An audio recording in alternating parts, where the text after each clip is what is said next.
evening, everyone. My name is Fife, and it's a pleasure to be here, and I thank you for your participation. I'm standing here before you tonight primarily because I care deeply about this community, and it has been a privilege to serve this community for 9 years as a trustee and as chair of the school board.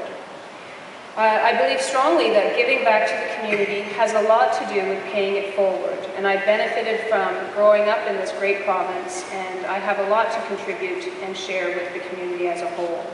And these are lessons that I've tried to teach my children, Aidan and Claire, as we've lived in the community for the past 13 years. I believe in real leadership, and I believe in real experience that delivers. It has been a privilege to serve this community. This community has taught me about the kind of leadership that you want to see, the kind of leadership that you expect, and the kind of advocacy that you require to ensure that the needs of this riding are met at Queen's Park.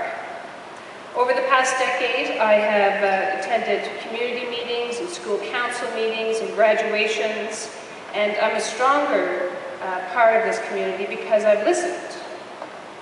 The experience that I've had around through my involvement as chair and as a trustee has involved working collaboratively with the business community, the health community, and of course post-secondary as well. I feel well prepared to take the priorities of Kitchener-Waterloo to Queen's Park. New Democrats and our leader Andrea Horvath have shown that politics can be done differently. We can reach across party lines. We can put people first, and we can deliver real results, as we proved in the last budget session of 2012. NDP have a plan that focuses on creating jobs, on strengthening healthcare, and making life more affordable for all of our citizens in this riding. We have a momentum to make a difference. This is a historic by-election. The citizens of Kitchener-Waterloo get the opportunity, the privilege of deciding what kind of government we want and what kind of government we need. And I'm sure that part of tonight's debate, and I think it is going to be a real debate, and I'm really looking forward to it, that you'll get to see what our values are as parties, what our values are as individuals who have served the community. I also want to commend and say that it takes a lot of courage to stand up here as a candidate, and I want to commend my fellow candidates for their contribution and participation in this by-election, and I look forward to the debate. Thank you, Catherine.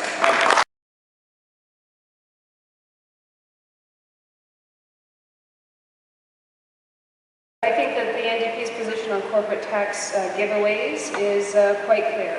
They don't create jobs, and that's actually Mark Carney, the governor of the Bank of Canada, has actually recently come out saying, you know, low corporate tax rates go to the profit margins and the banks for their profits. They do not stimulate the economy, they do not generate jobs, and quite honestly, the low corporate tax rate is part of the problem in this province.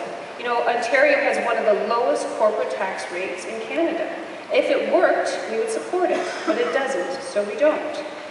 Jim Flaherty, even, you know, Mr. Harper's own finance minister, joined the voices of Mark Carney recently saying, you know, that trickle-down effect of giving corporate tax breaks does not generate jobs. And I think that the only way that the economy of this province is going to get stronger and restabilize is by creating real jobs. And we have a plan to create jobs. We have the Job Creator Tax Credit. Very simple, you create a job as a small or medium-sized enterprise and you get a tax credit. And you know, if we're looking at hard decisions to be made, clearly the Liberal government has not been making those hard decisions. They've been following status quo and following a path that does not stimulate the economy. So the NDP has a plan, we have a way to generate additional revenue, we need to look at the corporate tax rate, and in the last budget session, we proved by rolling up our sleeves and getting to work on the 2012 budget that if you increase the taxes for those people who make over $500,000, you can generate income for the social programs and to address the deficit. So this is where we are in the province. You know, you can either follow a path that is proven to not work, or you can get down and do the hard work of solving issues that affect everyday Ontarians. Stabilizing the economy is a priority for this party because it connects to our social policy goals. Thank you very much, Karen.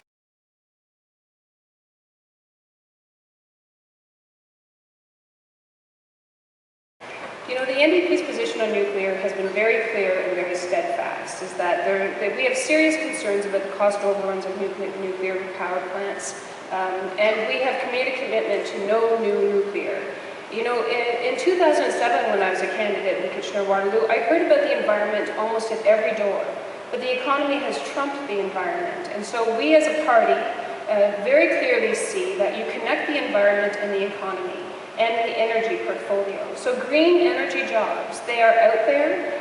There are more progressive areas that have sort of focused on connecting the environment and the economy and energy portfolios. And so there's a lot of work to be done. And while the Liberals may be very proud about their coal record, they certainly have taken a sideline on the gas plant situation. You know, when you close a gas plant mid-construction at a cost of $190 million, they've just downloaded the cost of that failed plan to you and to me. And you know, when we're looking at ways to find efficiencies, you know, I would say that you know, not closing down gas plant constructions midway. For instance, with the Mississauga, and yet we don't even have the costing out of the Oakville plant either. So there's a lot of room for improvement. Thanks, Doug.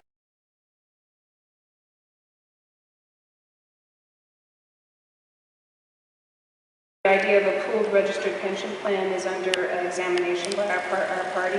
It does speak to the issue of income security, which is a growing issue in this province and in this community. You know, last night we attended the poverty reduction debate. It was actually a round table. We got to sit down with people who are on the front lines, and they're on fixed incomes, they're on disability, they can't pay their heat or hydro, and you know, the three of the candidates that are standing up here, you know, vowed to attend that session.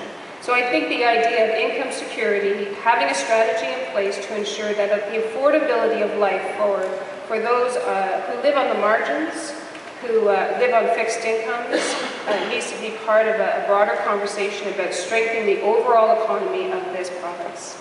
Thank you. Thank you.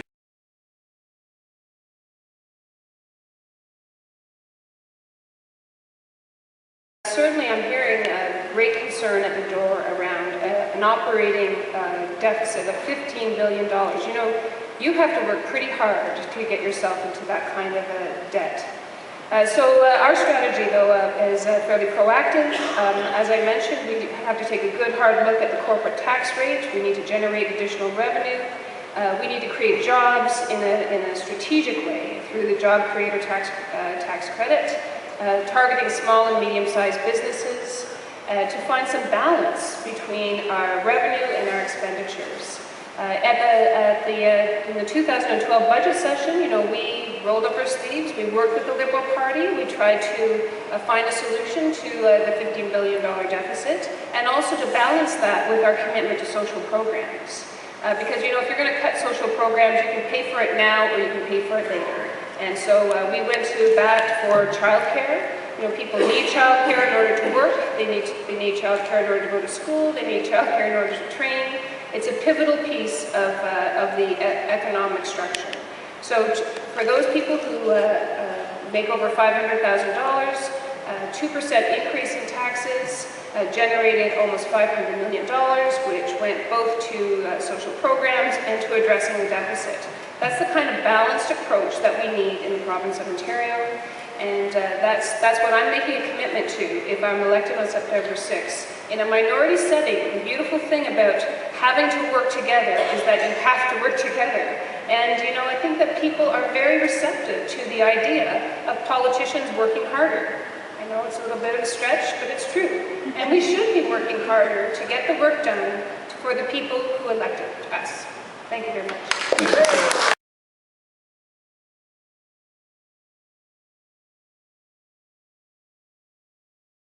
Thank you very much. I want to address Eric's comments about education. You know, because what we have here in the province is a manufactured crisis in education that is compromising and undermining the collective bargaining process. And we need to have all the parties go back to the table. And you know, you may not feel that strongly about the collective bargaining process, maybe not as I do, but in the end, you will, because they have violated the Labour Relations Act by not negotiating in good faith. They They have compromised the relationships that they say that were so important to them over the last 9 years. And this will end up in court, and it will cost you and me upwards of $700 million. So instead of going to work and sitting down and rolling up your sleeves and having an honest conversation about public sector wages, now let's be very clear. I mean, the teachers have said 0 and 0 is on the table. So what is this really about? This really is about this by-election. This really is about the Liberal Party winning a majority government so that they don't have to work with the other parties, so that they continue to increase a $15 billion deficit. They'll only build on it because they have lost confidence in this province. Woo!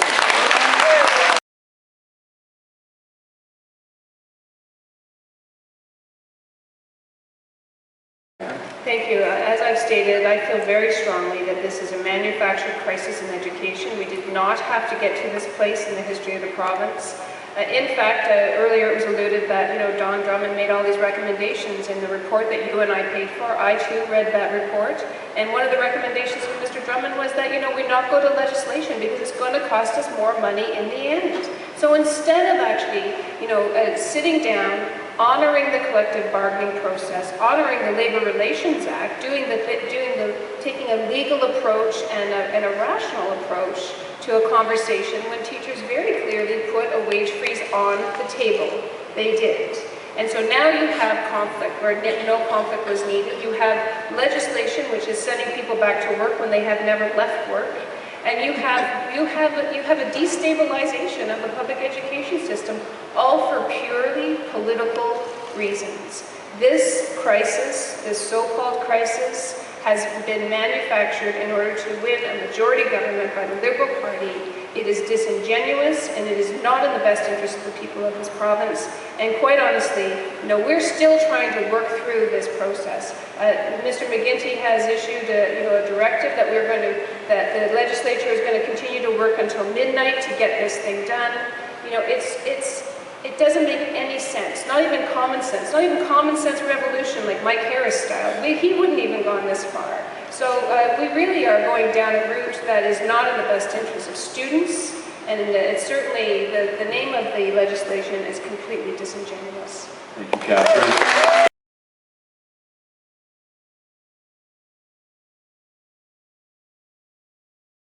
Very much. The manufacturing sector has been hit hard, and this riding in particular, we've lost thousands of jobs, good-paying jobs, and that trickle-down effect is affecting everyone. And when you watch your neighbors lose their jobs, you need to understand that their future is also connected to your future. We've seen, the high cost, the HST on energy, put some businesses out of work. My dad worked at a Fran in Stratford. Their hydro bill every month was $1 million, and they asked the workers to, reduce their work longer hours for less money. The workers, of course, would do that, but eventually they were just priced right out of the market. So, when you have HST on hydro, it just doesn't work in vulnerable and fragile businesses. But we have to have a broader conversation about talking about modernizing manufacturing and buying Ontario. The high Canadian dollar clearly is not going anywhere, so we need to adapt a strategy to that reality. One example is buying Ontario. That's a major plank in our platform. And to give you one example, this province sent the GO trains to be refurbished to Quebec. Instead of doing the work here in Ontario, instead of creating the jobs here in Ontario. That isn't wise. It isn't a smart investment. There was a small savings, but when you factor in the income tax that would have been generated by creating the jobs, we should have done that work right here in our own province. And we have to start defending our own manufacturing sector and small business and medium-sized businesses. I mean, if we continue to send all of our work outside of this province, we'll all be looking for work soon. And so, in my estimation, Premier McGuinty, instead of manufacturing a crisis in education, he should have been thinking about manufacturing some jobs in the province of Ontario.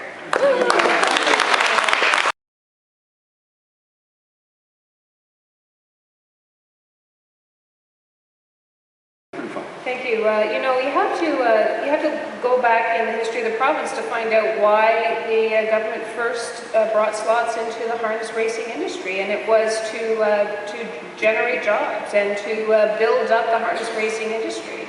And by all accounts, it was a huge success. 5,800 jobs in rural Ontario. Jobs are not as plentiful as they are in our core, our city cores.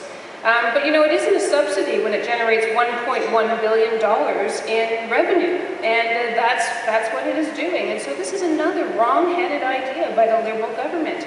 They're interrupting a program that's actually working, that's actually creating jobs, that's fostering and supporting the rural economy, which they say they value. In my estimation, the rural economy is largely being ignored, and I think that they've done a very good job of pushing back, as they should in this regard. Just on the last point about the one-time transition funding, in fact, Mr. Davis, it was the NDP that negotiated that one-time transition funding in the 2012 budget, because we felt, you can't just abandon rural families, without any consultation. I mean, imagine being one of the farmers and who raises the horses, or one of the jockeys, or one of the people that operates one of the tracks, and then finding out in the budget that that's it, it's gone. No consultation. It's a matter of respect, and it's a poor fiscal plan as well. Thank you.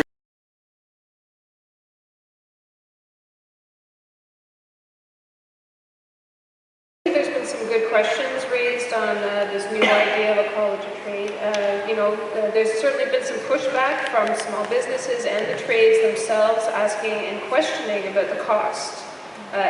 Is it another way of generating, revenue on the backs of the people who are actually doing the trades? And is it actually going to make or improve the level of service of the tradespeople in our community? And I think that that's a very good question. So it's something that we're looking at. Promoting trades is certainly worth having a broader conversation about as well. We've never been more dependent on other people to do work for us in our own homes. And so I think that we need to foster and build that through the college and post-secondary options as well. And, there's different kinds of intelligence, and there's different kinds of skill sets, and this is also part of the public education conversation that we've been having around 21st century learning. Moving outside of just that academic stream and putting real value on the trades. So we're looking at it closely. I think that the industry has raised very good questions about the cost of the college and the ultimate goals of that college. Thank you. Thanks, Catherine.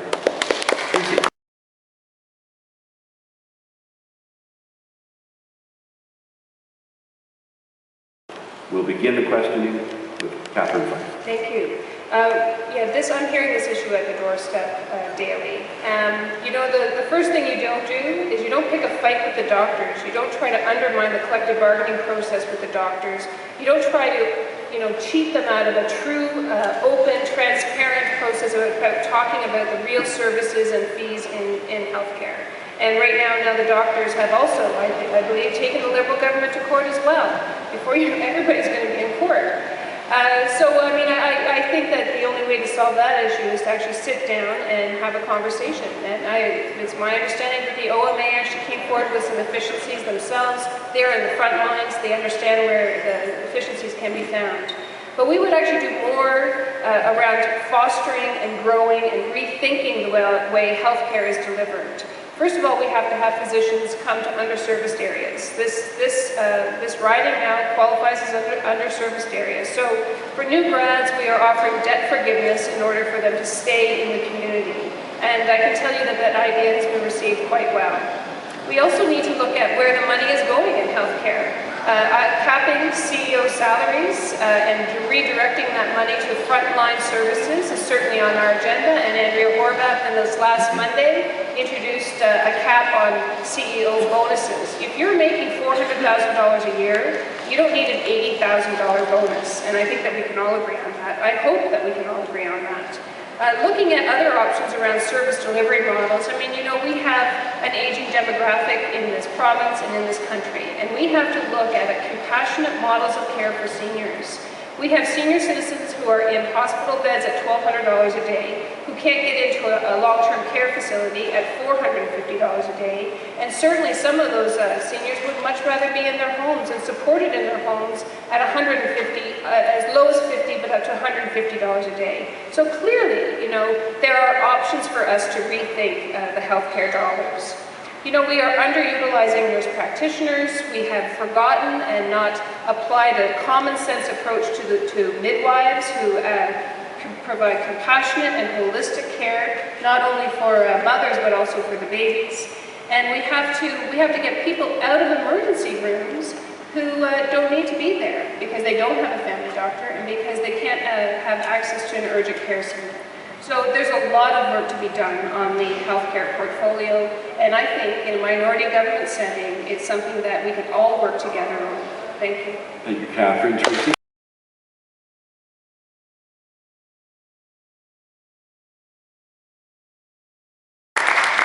Thank you. I just want to point out that 96% of the people, I'm not sure if that number is actually accurate, because I know people who cannot find a doctor. And they've been without a doctor for years, and so it's cold comfort. A statistic like that is cold comfort to people who actually cannot find a family doctor or a specialist. You know, there's a shortage of pediatricians. And I don't think you're getting the whole picture here. I think that we have to be honest about, you know, the delisting of key medical services that fell under this last round of cuts in healthcare. You know, one of them doesn't make any sense at all. I mean, just one, there are many. But to get an X-ray of your eye when you visit your optometrist to check for glaucoma, you know, glaucoma is a treatable disease, and now seniors, fixed incomes, those on fixed incomes have to pay for that $120 X-ray themselves. You know, and so instead of actually doing preventative health care, and I think that this is where the Greens and I are very much aligned, you know, in preventing glaucoma, preventing blindness because of a $120 fee, it's short-sighted. No pun intended, sorry. It's short-sighted. And, you know, I mean, it's a serious issue. And, you know, people are going to medical professionals and they're finding out that there are fees, there are hidden fees attached. And I think that, you know, we have to be very careful. You know, the research has proven that the public sector, the public is actually served better through delivery of public services. And you can see that there are fees sliding into our systems, which some people can afford, but certainly there's a good portion of our community on fixed incomes and those who live on the margin who cannot. And you can either pay now or you can pay later. Thank you very much.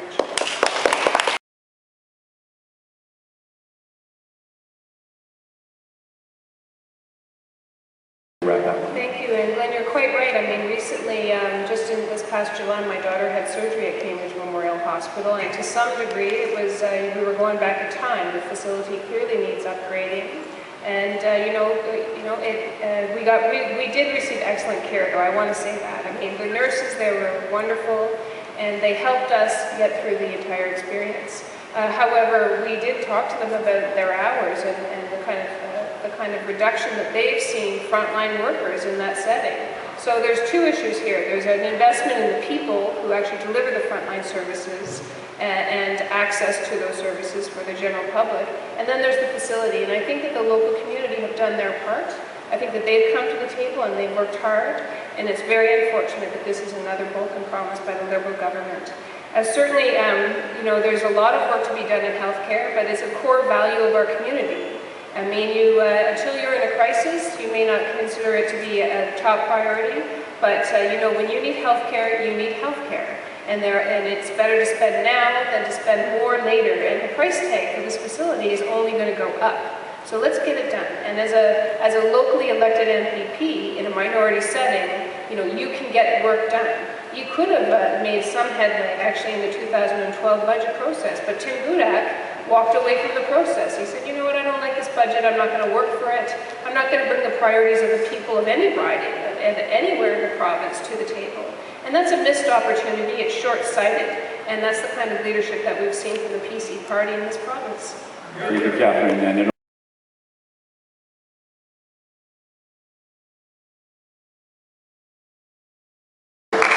Thank you. You know, you can promise to create 60,000 post-secondary spaces, but if students can't afford those spaces, then it's not a strong plan. And today I met with the Ontario University student unions, and from both Wilfrid Laurier and University of Waterloo, and they told me loud and clear that the cost of post-secondary education has consistently gone up. The province is contributing less. It's funding post-secondary education on the backs of students who are graduating with debilitating debt to an economy which is stalled and stagnant, and there's no jobs. So we need to be very strategic about what those spaces are, where those spaces are, and how we go about ensuring that tuition rates are frozen so that people can actually afford to go to university. Thank you very much. Great.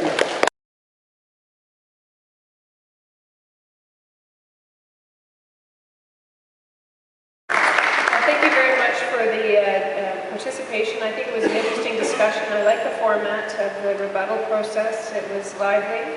But I want to make the point that, I've served this community for 9 years as a trustee and chair of the school board. I bring to the table provincial experience, and I'm ready to do more for the community. And I think experience will be helpful in a minority setting, bringing the voices and concerns of this community in a very real way to Queen's Park in the best interest of the people that have elected us. And I respectfully ask for your vote on September 6th. This is a historic by-election.